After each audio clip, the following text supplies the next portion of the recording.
Like all good stories, let us begin at the beginning.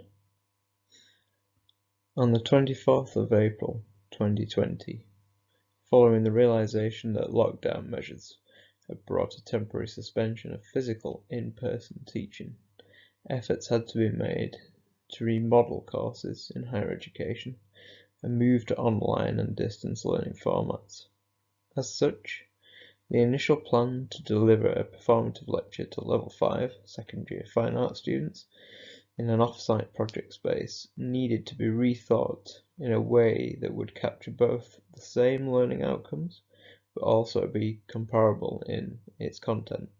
Fortuitously, this section of the module did not require direct assessment, as it was in the form of a voluntary student sign-up.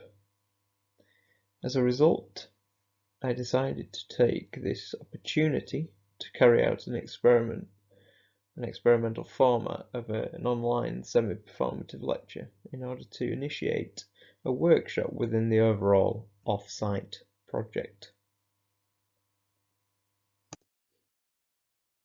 The workshop itself was based on the reimagining of the happening, a highly prominent form of artistic activity developed by the Fluxus movement, focusing on the rules of Fluxus happenings outlined by Alan Caprow in 1968. The workshop became an experimental space to reimagine these rules during a global pandemic and to challenge the notion of place and locality.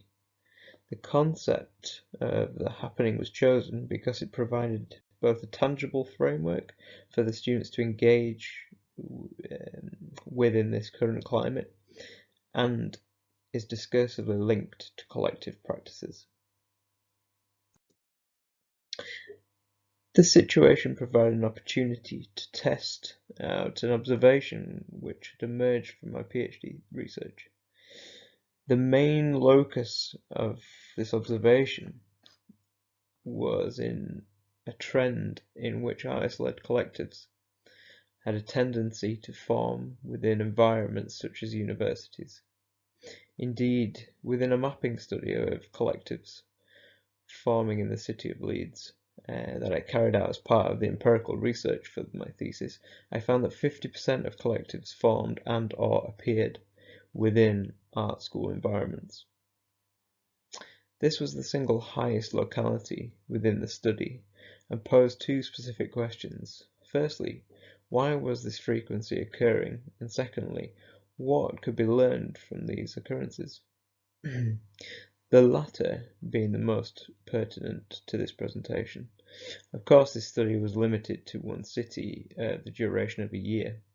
However, this trend also has historical and contemporary precedents within artistic discourse. There have been countless examples of collectives forming in educational environments, from the eponymous Toronto-based collective General Idea in 1969 to the anarchic video collective Everything is Terrible in 2000. Indeed, over the last 3 decades, in the UK has seen a myriad of instances of self-organised, artist-led collectives, from Leeds 13 in 1998 to Turner Prize-winning Assemble in 2010, all emerging from art schools. My research had previously concluded that the specific conditions within art school environments were leading to this tendency for collectives to form. These conditions include access to facilities, proximity to like-minded people and spaces, the production and exchange of knowledge with an emphasis on contextual and research studies within fine art education, moves to networking and collaborative practice, relative financial stability and access to resources, and finally, the probability of friendships and strong social bonds developing within cohorts. This last point is particularly important as it provides the catalyst for what Celine Condorelli coined as friends in action, or the befriending of issues and ideas. This complex dialectical knot is also highly predicated on place imprinting, which was characterized by Robert Hollands and John Vale in 2015 as encompassing, and I quote, both the geographic and social effects of place doing and how it is made and remade in place making. I argue that the it being art collectives and the place, the university, requires the physical experience of the environment, which begs the question, what happens when the physical, embodied experience of being in the studio environment is removed and becomes virtual? Can collectives still form in virtual learning environments? And if so, why, how is this the case? What can we learn from this enforced shift? The following textual analysis is based on the feedback given by the students at the end of the workshop and some durational feedback I received earlier this year. The methodology which I employed was based on relational dialectics theory, or RDT, developed by Barbara Montgomery and Leslie Baxter in 1988. RDT is a form of communication theory which I have previously employed throughout my PhD research into collectives because it provided a framework to study the complexity of communication and often contradictory relationships which form artist-led collectives, and crucially, and I quote, does not place at its theoretical centre the economic contradictions between the forces of production and consumption. So, it becomes a more holistic methodology based on contradiction, totality, process, and praxis.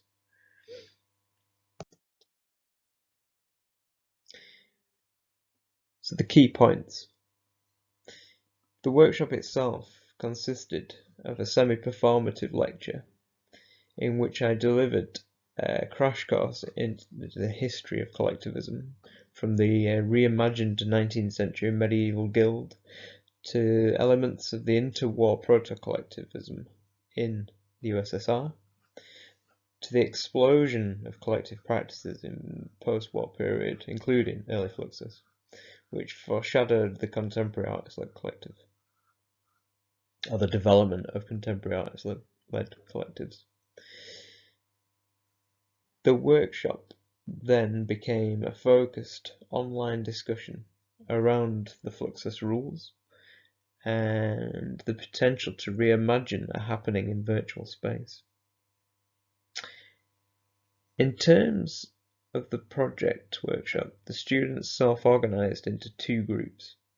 These groups were a mix of social bonds based on friendships and also newcomers, as outlined by several students in their feedback. Student A stated that, and I quote, during the creation of the happening, I was able to communicate with people on the course who I had never spoken to before due to a difference in creative practices. Similarly, student B stated that, and I quote, it was great to get to know some people from other fine art studio areas that work differently from me.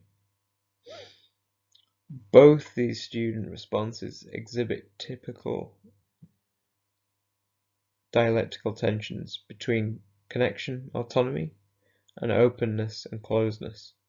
They mention this difference in working practices which have previously been a barrier or closeness, yet a willingness and excitement at the potential of collaboration, openness.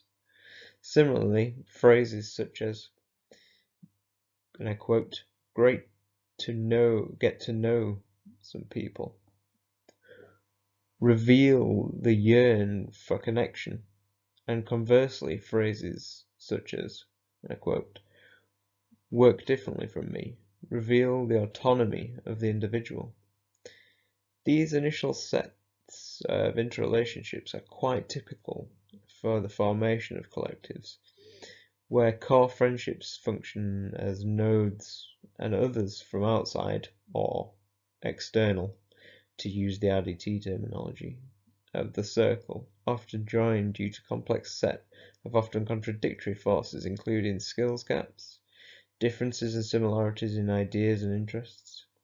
Of course, the workshop acted as a further catalyst for this initial period to be accelerated. However, the overall dialectical forces of integration and separation were present within the student responses.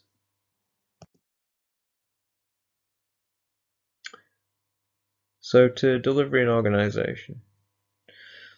Perhaps the most startling emerging finding relates to my initial working hypothesis, or hunch, that I had before this experimental workshop, was that for artist-led collectives to form, they require the physical embodiment of experience, of being with others, and thus the development of place imprinting through those social bonds and relationships.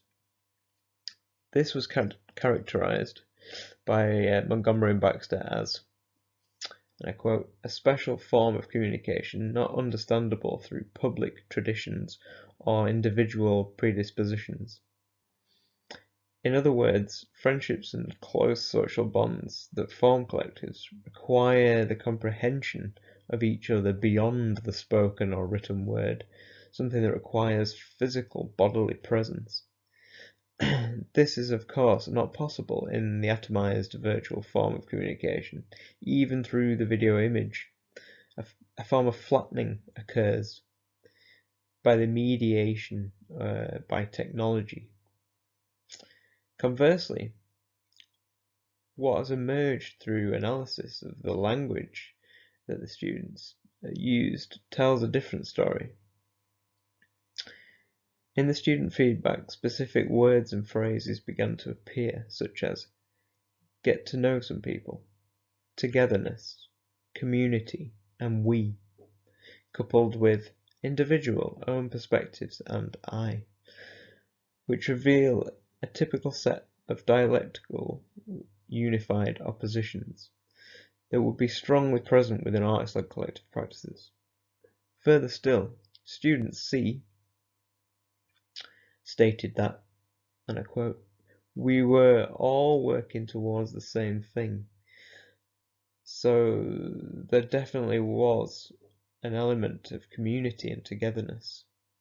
This working towards the same thing is a core identity trait for artist-led collectives, and it actively helps form the social bonds which trigger collective action, or frenzy in action, as is suggested by Condorelli.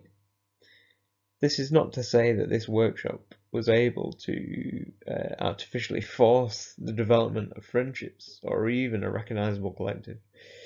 Yet from the language used by the students, there was a trace of thinking collectively and working in such a way as described by student D, and I quote, at first, we were all rather confused as to what we needed to do. However, this brought us together as a group to collectively try to understand.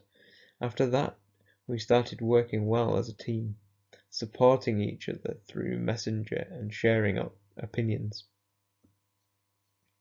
Here is perhaps a clue as to how and why both groups successfully developed project outputs in the virtual environment. Each group used a variety of social media, video communications, and shared working platforms.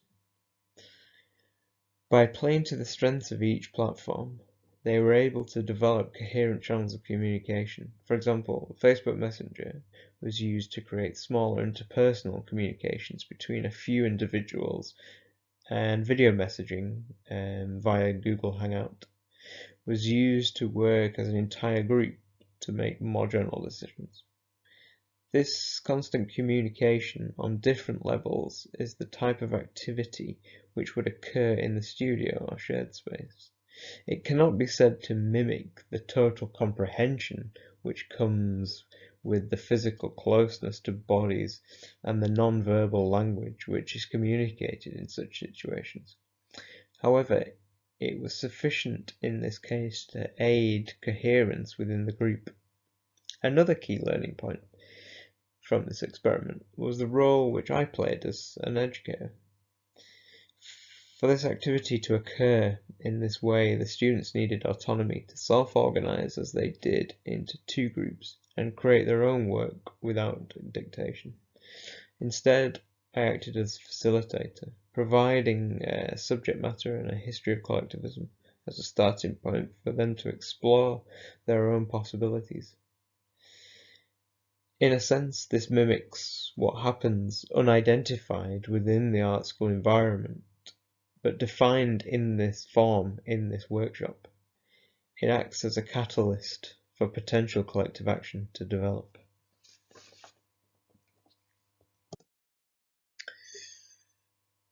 So, to post-delivery and the future. One of the most surprising and revealing aspects of this experiment has been on a longitudinal level. As explicitly reported in the feedback by student E, when asked if they would consider working, just forming a collective in the future, student E stated, and I quote, "Definitely. A few people from the happening have teamed up with one another on the course to create an online exhibition." This was echoed by other students over their feedback, that the workshop was the initial catalyst to further sustained activity. It remains to be seen whether this would emerge into full-blown collective action or collectives forming from this workshop, or whether it remains in these forms of collaborative work as yet undefined. Yet, the notion that the physical isolation of remote working / learning can stifle this form of activity is perhaps not entirely correct. So to the conclusion. What is emerging from this research is that my initial hypothesis, or at least working idea, that artist-led collectives needed the embodied experience of physically being with each other to fully comprehend each other may not be the whole story. Indeed, what has begun to emerge is the possibility that meaningful relationships can form within virtual learning environments between students. This is despite the fact that other essential factors such as access to resources were also scant for most students. This workshop has thus hinted at something far more profound, that the bricks and mortar of the institution may only be part of the story, but in fact it is the interplay of the ideas in commonality of ideas, and the means of communication that can lead to the development of artist-led collective practices within art school environments. There is, of course, limitation to this study, including the fact that these students have previously experienced one full academic year, pre-COVID. This workshop would need to be repeated many different times in different universities, colleges and art schools. However, it does provide a tantalizing set of questions on the nature of place in the virtual, collective practice, and the possibility of facilitating the conditions for artist-led collectives to form in an increasingly post-studio environment.